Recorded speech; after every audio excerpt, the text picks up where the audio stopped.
Hello everyone, my name is Atif Ajir and today my team and I are going to give you a presentation on money laundering. When spider webs unite, they can tie up a lion. This saying does hold good when it comes to white collar crimes and economic offenses, and it goes without saying that continued attempts by criminal organizations to launder money led to a corrosive effect on a country's economy. Cross-border transactions and shipments are a recurring activity that involve exchange of money between the emerging markets almost every day, which in turn is increasingly becoming a venue for large-scale money laundering. Money laundering in general is the criminal act of acquiring money through illegal means and disguising its principal source. It is the most prevalent form of financial and economic crime, and such illicit activities undermine the credibility of the formal financial sector. In today's presentation, we will be covering about the history of money laundering, the methods of money laundering, the legislation in India and UAE, some of the examples of money laundering, how to stop money laundering, and in the end, we will have the summary and conclusion followed with question and answers. So let's now begin with the history of money laundering. Hi, my name is Aryan Singh, and I'm here to talk about the history of money laundering and how it actually started. Money laundering had its early glimpses 2000 years ago, where people hid their flow of income in an illicit way. Now, here, illicit means a forbidden way from the government. We come to know more about it when Chinese merchants hid their income to evade tax. Al Capone was one of the Italian mafias who gained limelight for doing fraudulent activities in the USA. He was also known as the Scarface, who emerged to be the leader of the Chicago Outfit, an organized crime syndicate during the Prohibition era. Though he was sent off to jail in the early 1980s, it is because of him that money laundering has actually gained interest of many people in the world and that it has gained limelight. So here was a small touch of the history of money laundering. Thank you. Hello everyone, my name is Samrit Sureka and I'm going to talk about the methods of money laundering. The methods of money laundering can be broken down into three stages: the placement stage, the layering stage, and the integration stage. The placement stage. The placement stage represents the initial entry of the dirty cash or proceeds of crime into the financial system. Generally, this stage serves two purposes. First, it relieves the criminal of holding and guarding large amounts of bulk, and B, it places the money into a legitimate financial system. The second stage is the layering stage. The layering stage is the most complex and often entails the international movements of the funds. The primary purpose of this stage is to separate the illicit money from its source. This is done by the sophisticated layering of financial transactions that obscure the audit trail and serve the link with the original crime. The final stage is the integration stage. It is at the integration stage where the money is refunded to the criminal from what seems to be legitimate sources. Having been placed initially as cash and layered through a number of financial transactions, the criminal proceeds are now finally integrated into the financial system and can be used for any purpose. Thank you. The legislation of money laundering in the UAE. In the United Arab Emirates, the federal decree law on anti-money laundering and combating the financing of terrorism and financing of illegal organizations is the principal legislation that governs the act of money laundering and is an amendment to the previous law on anti-money laundering in the UAE. The law mandates that any person who willfully commits the crime of money laundering or has the knowledge that the funds received are proceeds from the commitment of any crime of a felony or misdemeanor shall be considered a perpetrator of the crime of money laundering. A committee chaired by the governor called the National Committee for Combating Money Laundering and the Financing of Terrorism and Illegal Organizations is set up by the government. The committee will include preparing and developing a national strategy to combat crime and proposing related regulations and procedures in coordination with the competent authorities. The monitoring of the implementation of such strategies shall also be pursued by the committee. The committee shall have the duty to assess the risk of crimes on a national level and ensure effective coordination between the Financial Intelligence Unit, the law enforcement authorities, the supervisory authorities, and other competent authorities within the country.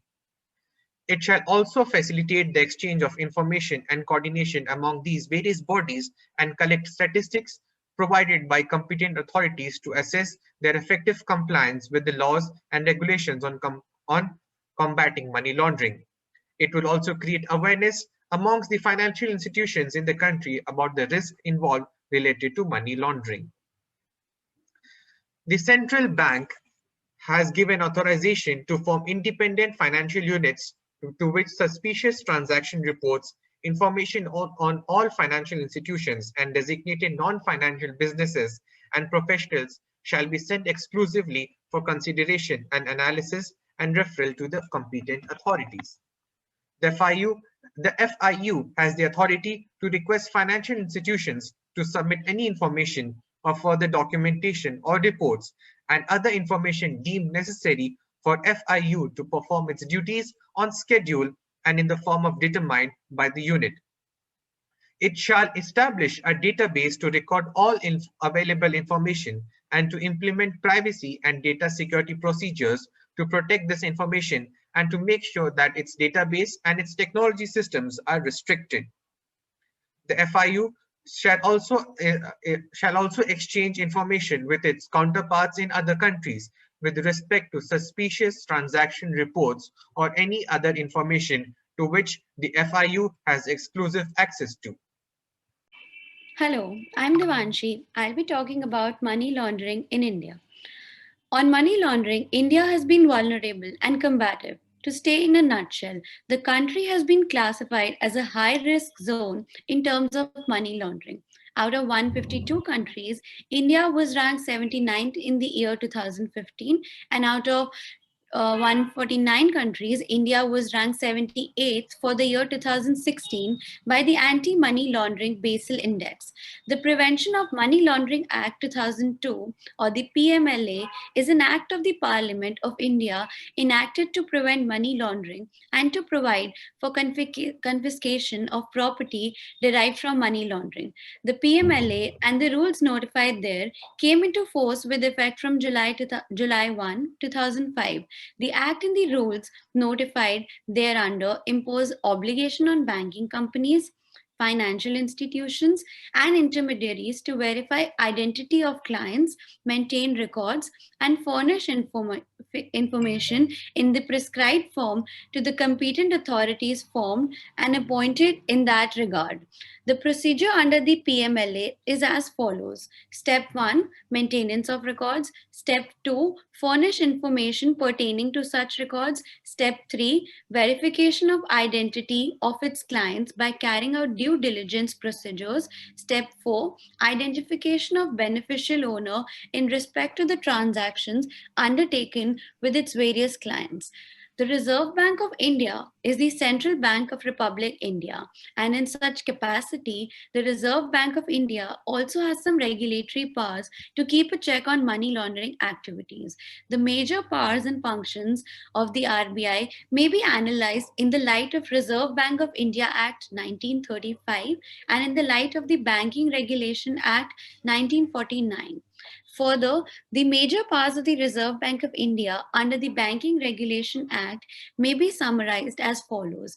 Power to control advances by banking companies, power to give directions, Section 36AA, power to Reserve Bank to remove managerial and other persons from the office, to act as the official liquidator, power to the Reserve Bank to apply the central government for suspension of the business by a banking company, and to impose penalties in certain cases.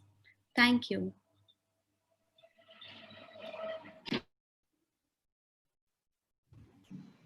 Hello, I'm Sahil and I'll be talking about the case examples of money laundering. First, HSBC, Hong Kong and Shanghai Banking Corporation. HSBC agreed to pay a record of $1.29 billion in fines to US authorities for allowing itself to use a launder a river of drug of money flowing out of Mexico and other banking lapses. In a deferred prosecution agreement with Justice Department, the bank acknowledged it failed to maintain an effective program against its money laundering and failed to conduct basic due diligence on the basic of it on some of its account holders. Under the agreement, which was reported by reviewers last week, the bank agreed to take steps to fix the problem and forfeit $1.256 billion and retain a compliance monitor. The bank also agreed to pay $665 million in civil penalties to regulators, including to the Office of the Comptroller of the Currency, the Federal Reserve, and the Treasury Department. We accept responsibility from our past mistakes. We have said we have profoundly sorry for them and we will do so again. The HSBC of today is fundamentally different organization from the one that made those mistakes. HSBC Chief Executive Stuart Gulliver said that in an interview. Now coming on to BCCI, Bank of Credit Commerce and International. BCCI was founded in 1972 by Pakistani businessman Aga Hussain Bedi in Luxembourg. The bank received the majority of its funding from Abu Dhabi, and while it's based its headquarters in Belgium, it soon expanded globally and primarily operated out of the United Kingdom.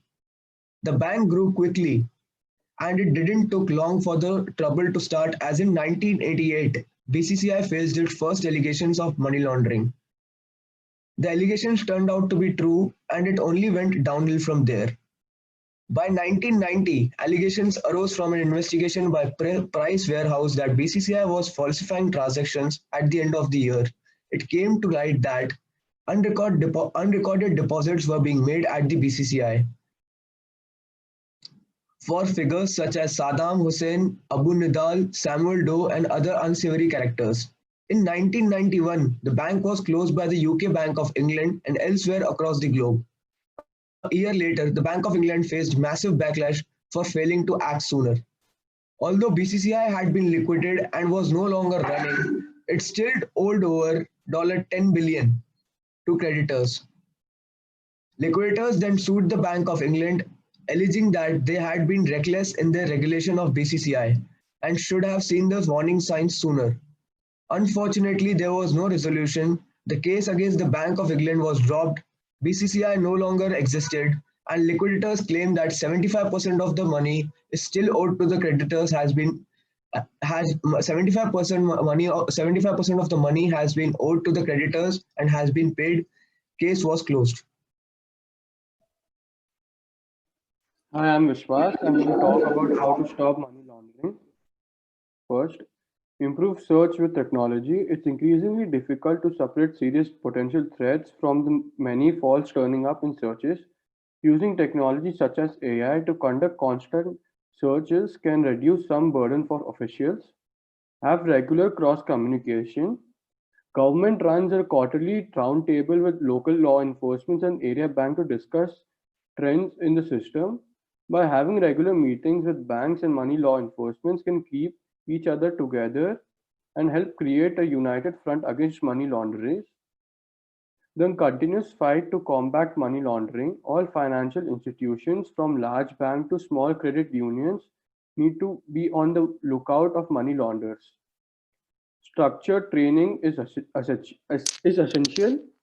Official needs to know what to look for, like having three dedicated officials, a trainer, a developer, and a facilitator responsible for nothing but new employees, orientation, and training. These trainers also provide training for officials to bring everyone back up to speed and routinely put the entire bank through its pace.